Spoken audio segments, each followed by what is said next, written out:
Assalamualaikum warahmatullahi wabarakatuh. Nahmaduhu wa nusalli wa nusallim ala Rasulil Karim wa ala alihi wa sahbihi ajma'in amma ba'd. Hadirin kena Allah SWT. Allah ini memiliki 20 sifat yang biasa kita pelajari dulu. Wujud kidam baka mukhalafatul lil hawadisi, qiyamuhu binafsi wahdaniyah qudra irada, ilmu hayat sama basar kalam kadiran, meridon animan hayan sami'an basir mutakaliman. Itu 20 sifat Allah Subhanahu wa taala. Itu perlu kita ulang-ulang. Minimal yang kita ulang-ulang ini sehari semalam ini adalah bahwasanya Allah itu Khalik, Allah itu Malik, Allah itu Sami, Allah itu Basir, Allah itu Alim. Allah itu Khalik, Allah itu Maha Pencipta, Allah itu Malik, Allah Maha Pemelihara. Yang melihara kita itu hanya Allah, bukan makhluk, bukan orang tua, bukan bukan pimpinan kantor kita, perusahaan kita. Allah itu Malik, pemelihara kita. Allah itu Razik, yang memberi rezeki kita. Yang memberi rezeki kita bukan toko, bukan sawah, bukan kantor perusahaan kita, tapi Allah Subhanahu wa taala. Kemudian Allah itu Sami, Allah itu Basir, Allah itu Alim. Allah itu Maha mendengar, Maha melihat.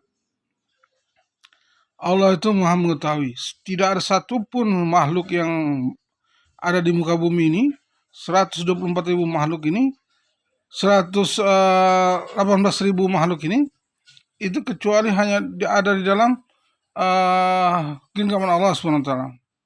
Diberi rezeki dari ghazan hanya Allah Subhanahu wa taala. Ini perlu kita ulang-ulang. Bahwasanya Allah Subhanahu wa taala menciptakan, Allah Khalik, Allah menciptakan makhluk ini dengan sifatnya. Sifatnya makhluk ini, api misalnya, dia bisa membakar. Air bisa menenggelamkan, angin bisa menerbangkan. Kemudian uang ini bisa membahagiakan. Tapi hadirin kenal sunnah ta'ala, yang namanya makhluk, al-makhluk la yanfa' wa la yadurru illa billah. Yang namanya makhluk ciptaan Allah itu, baik itu api, air, angin, uang, dan lain sebagainya, gunung, itu tidak akan bisa beri manfaat dan mudarat kepada kita, kepada makhluknya yang lain ini kecuali izin Allah Subhanahu wa taala. Dan makhluk-makhluk itu untuk memberikan kebahagiaan itu butuh Allah Subhanahu wa taala. Butuh Allah Subhanahu wa taala. Tapi Allah untuk memberi kebahagiaan kepada makhluk ini tidak membutuhkan makhluk-makhluk ciptaan itu tadi, yaitu api, air, dan sebagainya. Misalnya begini, api itu bisa membakar. Tapi tanpa izin Allah, api juga tidak bisa membakar. Dengan izin Allah, api bisa membakar. Tanpa izin Allah, api tidak bisa membakar. Dengan api bisa menghancurkan, dengan api bisa membahagiakan, menyelamatkan. Itulah namanya la ilaha illallah. Contohnya api ketika zaman Nabi Ibrahim alaihissalam. Api zaman Nabi Ibrahim alaihissalam ketika sudah dipanaskan selama 40 hari untuk membakar Nabi Ibrahim alaihissalam. Kemudian Nabi Ibrahim alaihissalam dilemparkan ke api tersebut menggunakan busur. Itu dengan jarak kurang lebih hampir, dalam riwayat katakan hampir 1 kilo. Untuk menerbangkan Nabi Ibrahim alaihissalam untuk masukkannya ke dalam api tersebut. Saking panasnya api tersebut. Tapi api tersebut memang Allah ciptakan dengan sifatnya adalah membakar. Tapi dengan qudrah irada Allah, ya narukuni bardan wa salaman ala Ibrahim. Hai api, dingin, bardan wa salaman, dan selamatkanlah, bahagiakanlah ala Ibrahim, Nabi Ibrahim alaihissalam.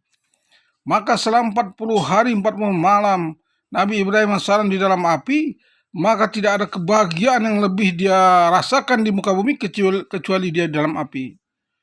Api ini, di dalam api dia bisa makan anggur, dikirim oleh malaikat dari surganya Allah SWT. Dia bisa makan buah-buahan surga ketika di dalam api. Nih, api bisa membakar dengan izin Allah, api tidak bisa membakar dengan izin Allah. Dengan api bisa menghancurkan, dengan api bahkan bisa menyelamatkan, la ilaha illallah. Kemudian apa lagi? Air contohnya.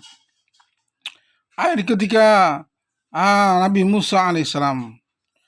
Ketika Nabi Musa dikejar oleh Fir'aun, laknatul alaih, bersama pasukannya, Maka Allah perintahkan, hai Musa, ketika dia akan melewati laut, dia menyeberangi laut, di depannya ada laut, ada laut yang sangat besar. Maka Allah perintahkan, hai Musa, pukul tongkatmu ke dalam lautan.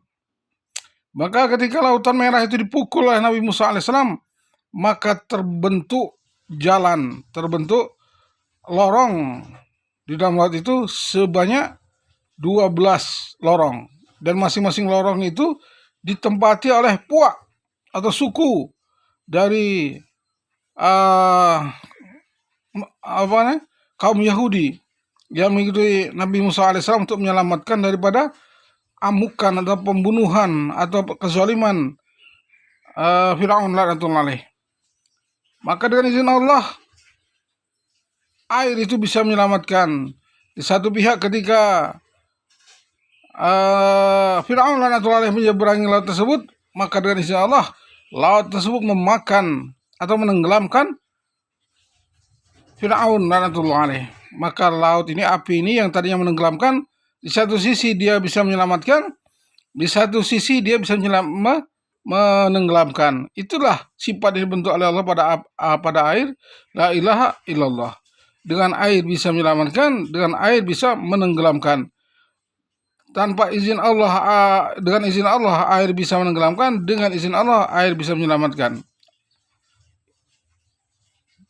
Air bisa membahagiakan dan juga air bisa menyelamatkan. Dengan izin Allah air bisa pakai kita minum, bisa kita pakai wudhu, bisa kita pakai mandi. Tapi di satu sisi, di tempat yang lain, air itu bisa menenggelamkan, menghancurkan beberapa kampung, beberapa desa, saudara-saudara kita, bisa menghancurkan rumah dan lain sebagainya, bisa menenggelamkan harta benda dan lain sebagainya. Itulah izin Allah SWT. La ilaha illallah. Semua itu atas izin Allah. Begitu juga uang. Uang ini secara logika, kalau kita banyak uang maka kita bahagia. Tapi uang adalah makhluknya Allah Subhanahu wa taala. Uang ini bisa membahagiakan dengan izin Allah. Uang ini bisa akan menyengsarakan dengan izin Allah. Dengan izin Allah uang bisa membahagiakan, dengan izin Allah uang bisa menghancurkan. Terlalu banyak orang-orang kaya karena terlalu banyak makan, terlalu segala macam tidak ada pantangan karena kekayaannya luar biasa, maka muncullah penyakit di tubuh dia, sehingga kekayaan dia yang dia miliki tidak bisa dinikmati karena ada larangan makan ini makan itu. Kenapa? Karena uang. Banyak pejabat-pejabat yang tadinya dia tenang, kemudian ketika dia menjabat sesuatu dengan banyak uang, maka dia korupsi, akhirnya dia masuk bui. Dan tidak sedikit mereka yang mati di dalam penjara. Dengan uang bisa membahagiakan, dengan uang bisa menghancurkan, membinasakan. Banyak orang-orang kaya yang tidak menggunakan zakat, kemudian diburu oleh pencuri, perampok, akhirnya mati mereka dibunuh. Kenapa? Karena mereka memiliki uang. Itulah Allah SWT menciptakan makhluk dengan sifatnya. Dengan uang bisa membahagiakan, dengan uang bisa membinasakan. La ilaha illallah. Subhanallah bihamdi. Subhanakallahumma bihamdika asyhadu an la ilaha illa anta astaghfiruka wa atubu ilaik. Assalamualaikum warahmatullahi wabarakatuh.